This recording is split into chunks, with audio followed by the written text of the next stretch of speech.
Hey guys, we are moving on to chapter 11. Augie and Wyatt had their fort was just trashed. We initially thought it was Gerard, but we found out that Gerard was bullied to the point to lead our favorite bullies, JR and Maury, to their fort. So the boys have decided enough is enough, and they are going to get back. So chapter 11. In the morning, we decided to go talk the situation over with Al and Unc. When we got to the junkyard, they were set up at the checkerboard arguing about who was the best baseball player ever to play the game, Babe Ruth or Willie Mays. Bottom line, Ruth had 714 homers and Mays only had 660. End of story, Al declared. Homer schmomers, Unc shouted. Mays also had 3,283 hits, 1,903 RBIs, and 338 bases stolen. There's no comparison. End of story. He glanced up, saw us, and looked relieved.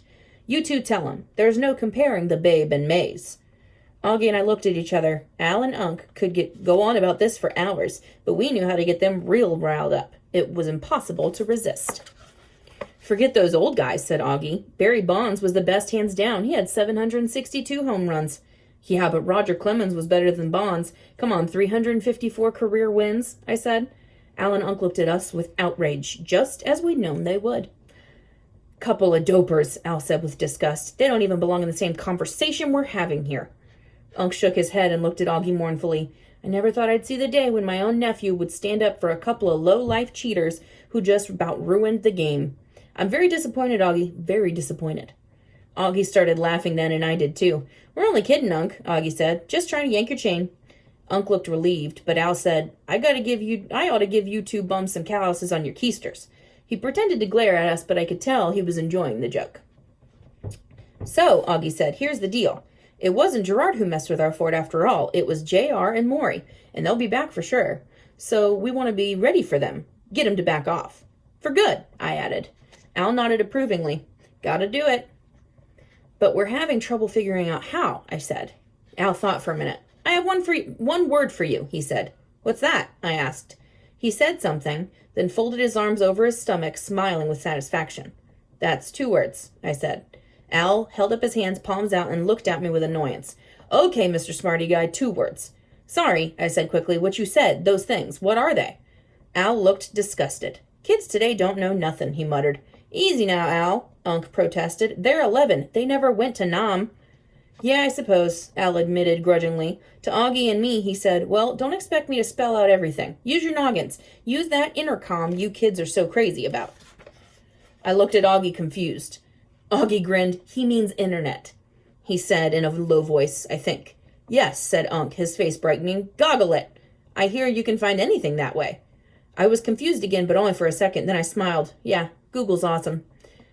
Augie and I looked at each other. Let's go, I said. Where? The library. Augie and I got set up on a computer at the public library and began our search.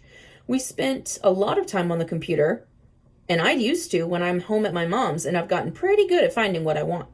Dad had insisted that this summer would be tech-free, no computer, and cell phones only for emergencies and calling Mom. I'd been afraid I'd go nuts, but Augie and I had been so busy I hadn't missed that stuff at all. Now sitting in front of that screen, I got right back into it. I have to admit, it felt kind of good to be better at something than Augie for a change.